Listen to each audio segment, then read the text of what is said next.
Gabriel Castro's voice acting journey has been long but definitely worthwhile. And although it has taken many years and countless classes, all his hard work has paid off. In this episode, Gabe is sharing his advice on sticking to your goals and not giving up, even in the midst of hardship and struggle. I hope you enjoy our conversation. Who are you and how did you get involved in voice acting? My name is Gabriel Castro. I was never a content creator up until about 2013 or so. Prior to that, I was attending community college. I had graduated high school a little bit before that. I was very much just doing what I thought I was supposed to do, which, my entire life has been put into my head. Go to school, go to college, you got to be somebody. And then after I graduated with my associates and I moved here to Florida, which I am still to this day, I didn't really know exactly what to do after that because no one really told me that. I wasn't happy, I guess, to put it in a nutshell. I wasn't happy. No one really ever encouraged me or told me what I was supposed to do or what I was supposed to do. And over a very, very long process, I started to get more confidence in myself. And then I was very much inspired and pulled into the My Little Pony fandom, actually, at the time,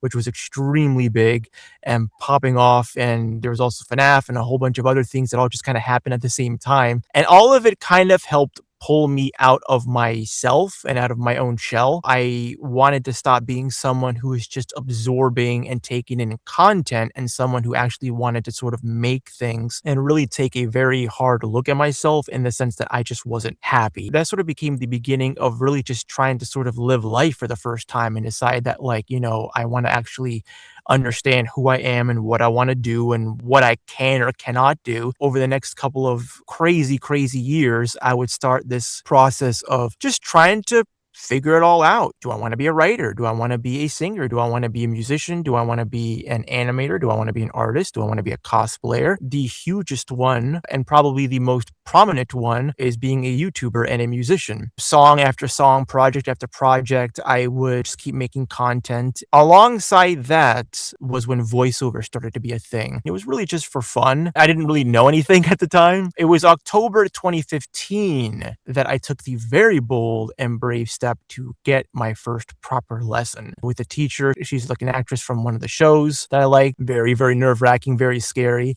But when I was finished with it, I was literally jumping for joy in my room. And this was a shock to me because I didn't know that I would react this way. I didn't know that that's how I would come across, that I would behave this way. So for me, that was sort of like, oh, okay, well, maybe there's something to it. I didn't know who I was supposed to be, and I don't think anybody really ever fully does. But it was the validation that, okay, there's something to this that I should continue to pursue. So that sort of became the very beginnings of my career. And then alongside it, of course, I'm still doing music. I'm still doing YouTube. I'm wanting to become a better artist. There's so many things that I want to do. And I'm very much just trying to be the best that I can be in everything that I want to do. So for the next several years, as I continued to get many, many day jobs, things would kind of come into a head around 2022. Now, at that point, I've made about over 100 videos on YouTube. There was a lot going on at that time that compelled me and made me, unfortunately, take a really hard look and say that YouTube is just not working. I put so much time into this. I'm so happy with where my music has gone skill wise because I can see the growth and the change, and my arranging skills especially have improved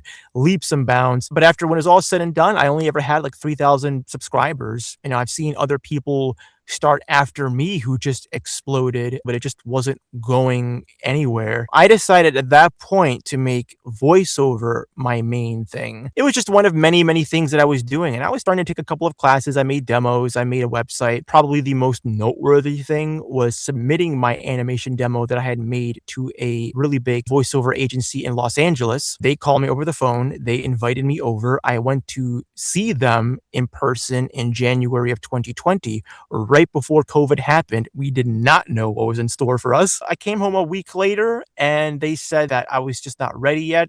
I said that was completely fine because it's such a life-changing situation to even be invited to go to LA in the first place. I've never been in a plane by myself. I had never been to California, period. It was such a incredible experience. So at that point, I was learning how to market myself effectively. I was joining pay-to-play sites. I was taking agent nights. I was doing all the right things that I simply wasn't aware of before. And I give extreme credit to everyone who was basically willing to mentor me and teach me and sort of be there for me in a way that I just never had as a YouTuber. Because YouTube, unfortunately, is very much like a gated community. Everyone is kind of after the same thing, for lack of a better word, but no one really wants to sort of help each other, to put it a certain way. But with voiceover, what I discovered is that everyone is very forthright with what they know.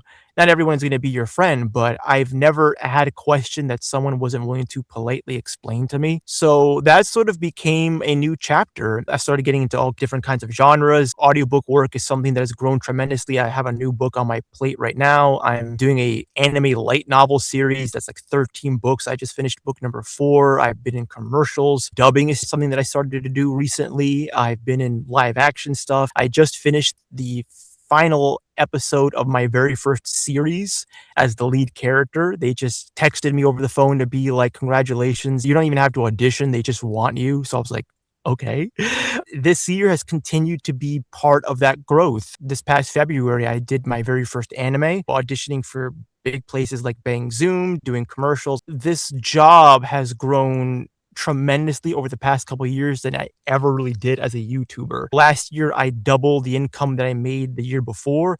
This year, I'm on track to double last year's income. It hasn't all been great. There's certainly been challenges, but clearly the decision to make voiceover my first and foremost thing was absolutely the best thing that I could have done for myself. From 2013 to 2022, I made $0. I bought this booth that I'm in around 2019 as part of doing my animation demo, but it's only now within the past couple of years that it's been properly paid off. I don't think it's invalid to say that it probably will take about 10 years for things to finally start paying off and turning things around, which sounds like a ridiculous amount of time. It's also not necessarily unheard of either. Not even necessarily my own personal experience, but just in general. Like, this is not an easy thing to get into. It's extremely competitive. It's very difficult, and you have a lot of work to do to, put yourself out there, to build yourself, to forge relationships, to experiment with what you like or want to do or what could pay off. It's such an extremely long time for things to grow, but you will see signs that you are on the right path. And it's challenging because sometimes it could be just one thing that you're missing and everything else can be great. But if you're not having that one thing, you're just not making the progress. Because like I say, I give a lot of credit to people who basically told me, here's how you market effectively. Here's what you can do. Here's places that you can reach out to. And suddenly there's like an explosion.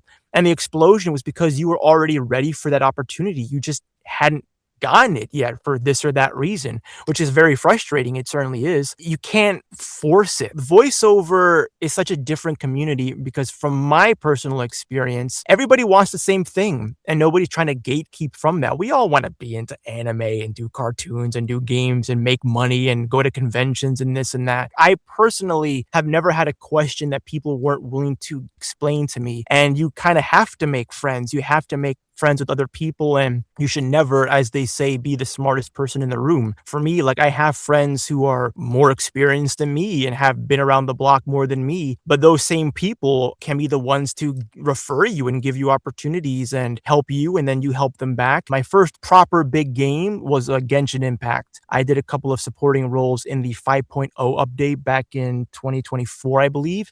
And the only reason that opportunity happened for me was because a very good friend was basically willing to step by step explain how to get that opportunity. And I repaid them by referring them to my Texas voiceover agency, which they got almost immediately because of my referral. That's really how a lot of opportunities happen. It's just by lifting each other up and making people aware that, hey, this is a thing. This is a thing. You should try that. You should try that out. It's a very, very people-based industry. It's about forging relationships, forging connections, getting to know everybody, and not being afraid to be a social butterfly. If you keep going in spite of your own anxieties and your own frustrations and your own struggle and whatever era you are currently in, financially speaking, friendship speaking, family speaking, whatever, in spite of everything, you are still maintaining that dream, that goal, that desire. You can only move forward. And it's just a matter of whatever is happening. You're just still continuing to go because eventually things will happen. There's always room for improvement, and you will continue to improve if you just keep going. If you look at yourself in a vacuum and it's like, I'm better now than where I was a year ago, then you are on the right path. You will see that, wait a second, this isn't just a fantasy or wish fulfillment. This is real. Like, this could be a job. This could be something that I do and you enjoy and it pays you money. And it's incredibly difficult, but it's not impossible either. It can happen for you. You have to have faith in yourself that this is real, because it is real. If you see yourself getting wiser and sharper and more experienced and whatever it is, you are on the right track. You have to make mistakes in order to improve and learn from those mistakes. But you will learn, you will get better, and every year you will see yourself getting a little bit wiser, a little bit more experienced. And at some point, you're going to wake up and it's going to be undeniable that this is real. It's happened. Thank you so much for your time again. I appreciate the opportunity.